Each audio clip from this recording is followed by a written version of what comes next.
कैसे अंग्रेज सरकार के एक कैनाल सिस्टम ने पंजाब की तारीख बदल कर रख दी। ये बड़ी नहरें कहाँ बनाई गई और पानी की तकसीम कैसे की गई। इस कैनाल सिस्टम से पहले का पंजाब कैसा था, यहाँ की बारों और इन बारों में रहने वाले कबीलों का हाल क्या था। पंजाब के इस वाइल्ड वेस्ट की सबसे अमीर इलाका बनने की कहानी जानिए इस वीडियो में।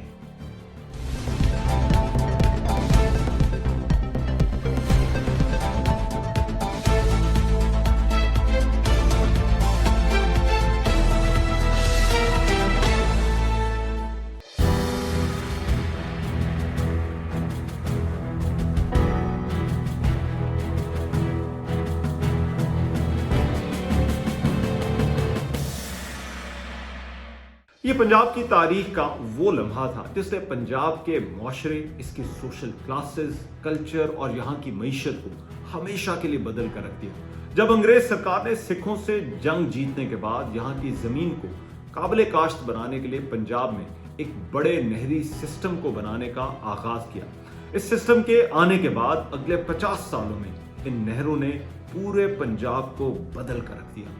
ये सिस्टम कैनाल कॉलोनीज का सिस्टम कहलाया और इसके तहत अंग्रेज सरकार ने 1885 से 1940 तक मगरबी पंजाब में 5 बड़ी नहरों और उनसे जुड़ी छोटी नहरों की खुदाई की थी। इन नहरों के साथ मॉडल विलेजेस और फिर ज़राई ज़मीन की तकसीम के लिए चक यानी गांव बनाए गए थे। रेवेन्यू इकट्ठा करने का एक सिस्टम लाया गया जो आज तक जारी है। इन नहरों और नए सिस्टम से पहले यहाँ क्या था, ये जानना भी जरूरी है।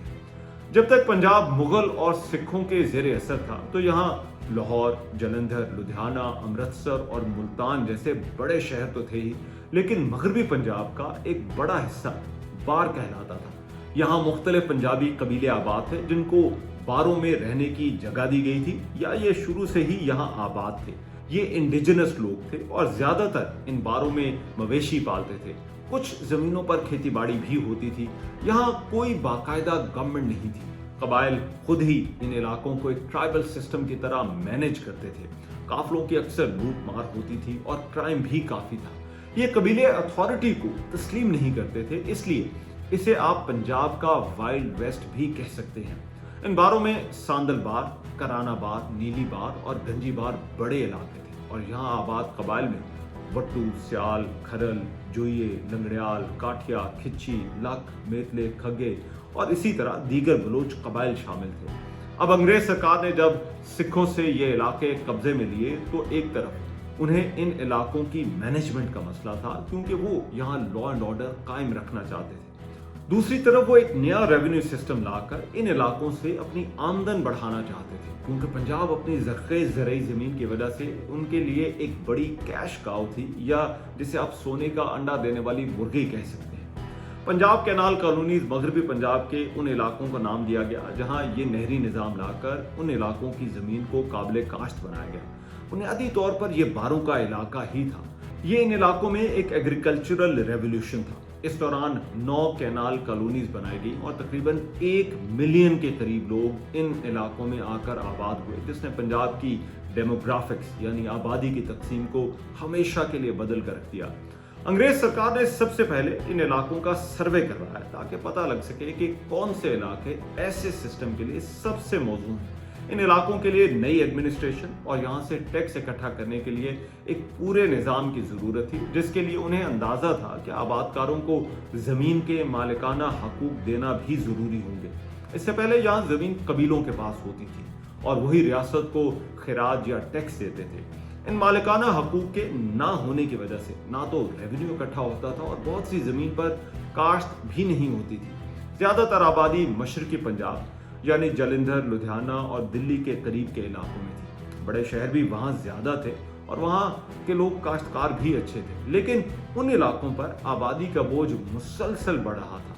मगरबी पंजाब के इन बारों, कबाइल और जंगल की वजह से ये इलाका डेवलप नहीं हो सका, इसलिए यहाँ इन बारों में आबादी भी कम थी। इस सर्वे और निज़ाम का आगाज चार्ल्स एचिसन ने किया था और उसके अंडर इस प्रोजेक्ट पर काम शुरू हुआ। इसका बुनियादी मकसद मशरकी पंजाब पर आबादी का बोझ कम करना और छोटे जिम्मेदारों को इन बारों में जमीन देकर इन इलाकों में लाकर आबाद करना था। इन नहरों की खुदाई और कॉलोनीज के लिए पैसा हुकूमती बॉन्ड्स की फरोख्त से इकट्ठा किया गया, जिसके जरिए इन्वेस्टर्स को भारी मुनाफे का वादा भी किया गया। सबसे पहले सधनाई कॉलोनी पर 1885 में काम शुरू हुआ, जो मुल्तान में थी, और यहाँ 2000 आबादकारों को लाया गया। ये बारी दुआब का इलाका था। यहाँ पर कम से कम जमीन 50 एकड़ दी गई और सेटलर्स के लिए शर्त रखी गई कि वो कुएं भी खोदेंगे और जमीन को खुद काश्त करेंगे। यहाँ लाहौर, अमृतसर, गुरदासपुर, जालंधर, होशियारपुर और फिरोजपुर के काश्तकारों को तरजीह दी गई, क्योंकि अंग्रेजों का ख्याल था कि ये लोग इस काम में बहुत स्किल्ड हैं। हुकूमत ने उस वक्त बड़ी बरादरियों जो पहले से ये काम कर रहे थे, उनको जमीन की इस तकसीम में तरजीह दी। इसके फौरन बाद साहिवाल, जो कि पहले मोंटगोमरी कहलाता था, उसके साथ इसी तरह सुहागपुरा कॉलोनी शुरू की गई और लाहौर के पास चूनिया कॉलोनी शुरू की गई, जहां पर नहरें खोदकर जमीनें दी गई। लेकिन ये दोनों जरा छोटे प्रोजेक्ट थे। हुकूमत ने इन इलाकों में जमीनें ऑक्शन करने का भी फैसला किया और ये स्कीम किसी हद तक कामयाब भी रही, क्योंकि बड़े बड़े जिम्मेदारों और पैसे वालों ने बड़ी तादाद में जमीनें लेना शुरू कर दी और हुकूमत को इन ऑक्शन से प्रॉफिट भी बहुत हुआ। इसके बाद 1892 में चनाब कॉलोनी का प्रोजेक्ट शुरू किया गया और ये इस कैनाल सिस्टम का सबसे बड़ा प्रोजेक्ट था, जिसमें सारा लायलपुर, जो कि अब फैसलाबाद है, शामिल था। इसके साथ झंग, गुजरांवाला और लाहौर के भी कुछ इलाके शामिल थे। ये सांदलबार का इलाका था और ये जमीन काश्त के लिए बड़ी शानदार थी। इस इलाके में पानी पहले से मौजूद था और कुछ आबादी भी थी जिन्हें लोग जांगली कहते थे, लेकिन ये लोग खाना बदोशों की तरह रहते थे और इन इलाकों में अपने जानवर ही चराते थे। ये यहाँ के इंडिजिनस लोग थे और इस तरह के लोग हर बार में मिलते थे। तय ये भी हुआ कि 35% जमीन यहाँ इन लोगों को दी जाएगी। इन इलाकों में 3 तरह के लोगों को जमीन बांटी गई या 3 कैटेगरीज थी: छोटे काश्तकार, जिम्मेदार और फिर बड़े लैंडलॉर्ड या जिनको कैपिटलिस्ट ग्रांटीज कहा जाता था।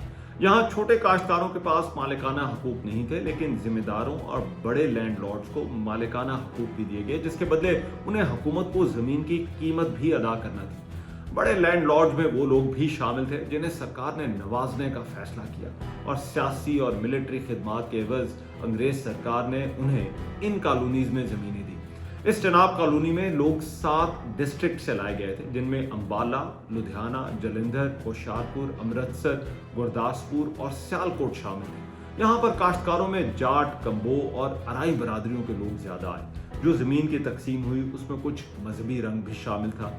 इनमें भी 31% हिंदू और 31% मुसलमान शामिल थे। जिम्मेदारों की कैटेगरी में जिनको यहाँ जमीनें ज्यादा मिली, उनमें राजपूत शामिल थे।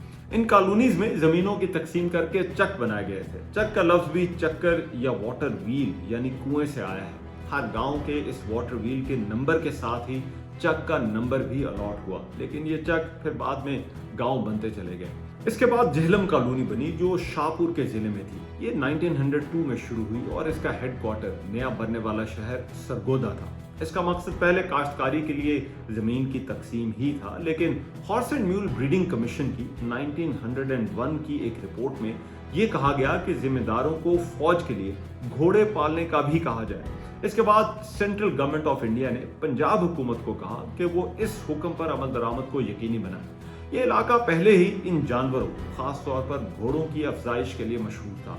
इसलिए इस नई कॉलोनी में हुकूमत ने शर्त रख दी कि हर काश्तकार को घोड़े भी पालना होंगे।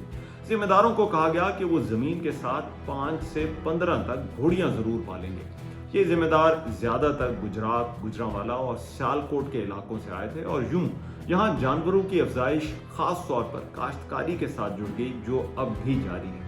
इसके बाद लोअर बारी दुआब कॉलोनी बनी, जो मुल्तान के पास थी और रावी और ब्यास के दरमियान थी।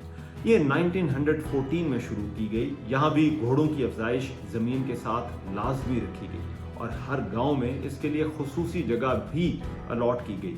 लेकिन इस दौरान पहली जंग अजीम शुरू हो गई और इस जंग ने भी इस इलाके में जमीनों की तकसीम पर असर डाला। अब अंग्रेज सरकार को फौज में बंदों की जरूरत थी और फिर लोगों को उनके खिदमात के एवज नवाजना भी था।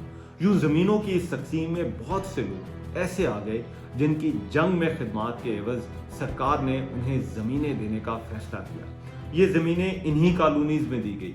यूं पैसे वालों और काश्तकारों के अलावा इन कॉलोनीज में एक और क्लास आ गई जिसे जमीनें मिलने लगी। اس کے بعد 1915 اور 16 میں اپر چناب اور اپر جہلم کالونیز بنائی گئی.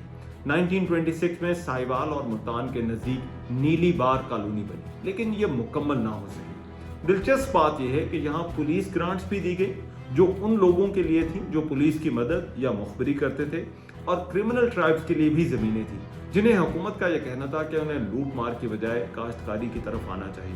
بہرحال سرکار کی زمین تھی، اس نے جہاں جی چاہا بانٹی. یہاں پنجاب حکومت نے زمینوں کی آکشن کا بھی فیصلہ کیا، لیکن یہ ایک بڑا ڈیزاسٹر ثابت ہوا کیونکہ اس وقت ایک معاشی بحران کی وجہ سے لوگوں کے پاس زمینیں خریدنے کے لیے پیسے ہی نہیں تھے اور یہ اسکیم بری طرح ناکام ہو گئی. یہ آخری اسکیم تھی. اس کے بعد یہ سسٹم سرکار نے ختم کر دیا. یا تو زمین ہی نہیں بچی یا پھر انگریز سرکار کا مقصد ختم ہو گیا. لیکن ان اسکیموں نے پنجاب کو ہمیشہ کے لیے بدل کر رکھ دیا. سب سے پہلے تو اس نہری نظام اور کالونیز نے پنجاب کو پورے برصغیر کا سب سے امیر علاقہ بنا دیا. حالانکہ پنجاب رقبے کے لحاظ سے برٹش انڈیا کا صرف 9.7% علاقہ تھا، لیکن 1931 میں یہ پورے برٹش راج کی تمام سٹیٹس میں سب سے زیادہ کاشت والا علاقہ بن چکا تھا. 1885 میں پنجاب 3 ملین ایکڑ کی کاشتکاری سے 1947 میں 14 ملین ایکڑ تک پہنچ گیا تھا. پھر ان کالونیز نے اس علاقوں کو انڈسٹریلائز بھی کر دیا. صرف لائل پور یعنی فیصل آباد میں 326 جننگ فیکٹریاں بن گئی جہاں انہی علاقوں میں کاشت ہونے والی کاٹن آتی تھی. لوگوں کی آمدن بڑھی تو پھر سرکار کو بھی ٹیکس زیادہ آنا شروع ہو گیا. سرکار نے ان علاقوں میں سڑکیں اور ریل بنانا شروع کر دی تاکہ زرعی مال کو مارکیٹ تک لے جایا جا سکے، اور یوں یہ علاقے تیزی سے بدلتے چلے گئے. ان کالونیز کے بننے سے ہندو منی لینڈرز کا خاصا نقصان ہوا. بہت سے پنجابی کاشتکار، سکھ اور مسلمان خاص طور پر جو مشرقی پنجاب کے علاقوں میں رہتے تھے، وہ ان کے مقروض تھے. لیکن اس نئے سسٹم کے تحت انہیں سستے میں نامنل پرائس پر اپنی زمینیں مل گئی. زمین اور پانی کے اچھا ہونے کی وجہ سے فصل بھی ٹھیک تھی اور منافع بھی بہت تھا. جب انہیں یہاں سے آمدن ہونے لگی تو وہ مقروض نہ رہے اور ان منی لینڈرز کا کام خاصا ٹھپ ہو گیا. کچھ علاقوں کا تو اس کالونی سسٹم میں بہت فائدہ ہوا، جیسا کہ فیصل آباد جو اس وقت لائل پور کہلاتا تھا. یہ بنجر اور بے آباد زمین. اس علاقے میں خانہ بدوش ہی رہتے تھے اور آبادی بھی بہت کم. لیکن یہاں چناب کالونی کے بننے کے بعد اس جگہ کی آبادی تیزی سے بڑھی اور آج فیصل آباد پاکستان کا تیسرا بڑا اور مشہور صنعتی شہر ہے.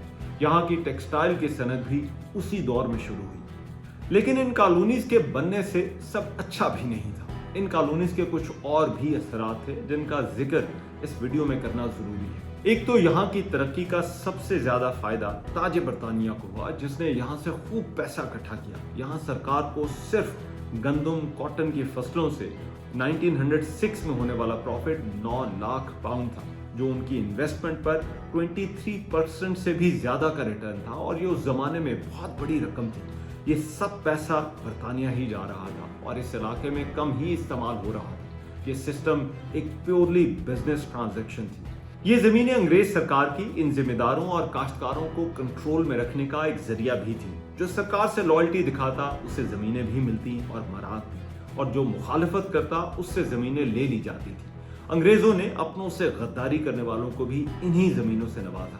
انگریز فوج میں بھرتی ہونے والوں کو بھی یہی زمینیں ملتی رہی.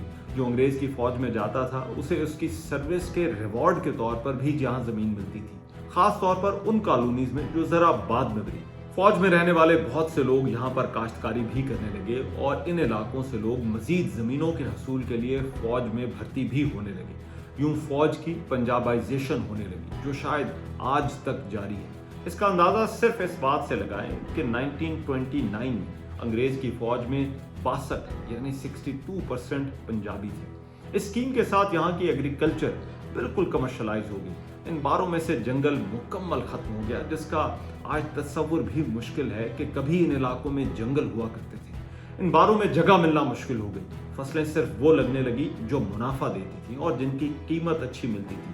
آبادی بڑھتی چلی گئی. انڈیجنس لوگ اور قبیلے ختم ہوتے گئے یا وہ انہی زمینوں پر مزدوری کرنے لگے.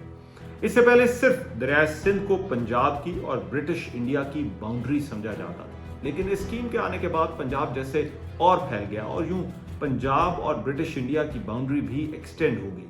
باہر کے جن لوگوں نے انگریز سرکار اور اس نئے سسٹم کے خلاف آواز اٹھائی، انہیں بھی آہستہ آہستہ ختم کر دیا گیا، کیونکہ کوئی سرکار کی دشمنی مول لے کر اپنا نقصان نہیں کرنا چاہتا تھا۔ پہلے آباد کاروں نے اپنے آپ کو برتر اور یہاں کے مقامی قبیلوں کو کمتر بھی سمجھنا شروع کر دیا، اور اسی لیے ان کو جانگلی یعنی جنگل والا کہا جاتا تھا، اور جواب میں یہاں کے مقامی ان آباد کاروں کو شود آباد کار کہتے تھے۔ لیکن پھر آبادی کی تقسیم میں یہ فرق کم ہوتا گیا اور بالآخر ختم ہو گیا۔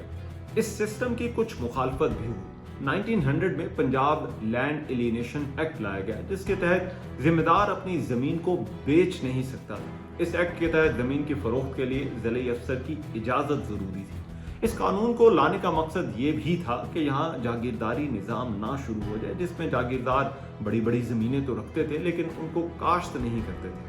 جو قوانین لائے گئے وہ بھی سخت تھے۔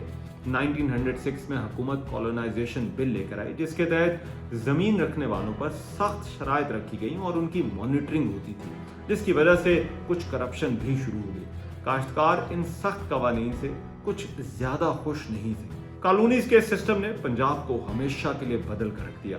پنجاب کے وہ علاقے جو کبھی وائلڈ ویسٹ کی طرح تھے اور جہاں قبائل رہتے تھے، اس کی جگہ کاشتکاروں اور ذمہ داروں نے لے لی۔ آبادی کی مائیگریشن بھی ہوئی، انڈسٹریلائزیشن بھی ہوئی۔ زمینوں کی وجہ سے انگریز سرکار کو لوگوں کی لائلٹی بھی مل گئی اور اس نے ان علاقوں سے خوب پیسہ بھی بنایا۔ مغربی پنجاب کے یہ علاقے 1947 کے بعد موسٹلی پاکستان کے حصے میں ہیں، اور آج بھی پاکستان کی سیاست، سوسائٹی اور اکانومی میں ان علاقوں کا جو کردار ہے وہ کسی سے ڈھکا چھپا نہیں، جو شاید انہی نہروں اور کالونیز کی وجہ سے ہے جنہوں نے اسے بدل کر رکھ دیا۔ ان کالونیز کا پنجاب پر اثر دیکھنا ہے تو آج بھی آپ ان علاقوں میں برادریوں اور سیاست کی تقسیم دیکھیں تو اس کے تانے بانے اسی کالونی سسٹم سے جا کر ملتے ہیں، جو ہم ایک اور ویڈیو میں ڈسکس کریں گے۔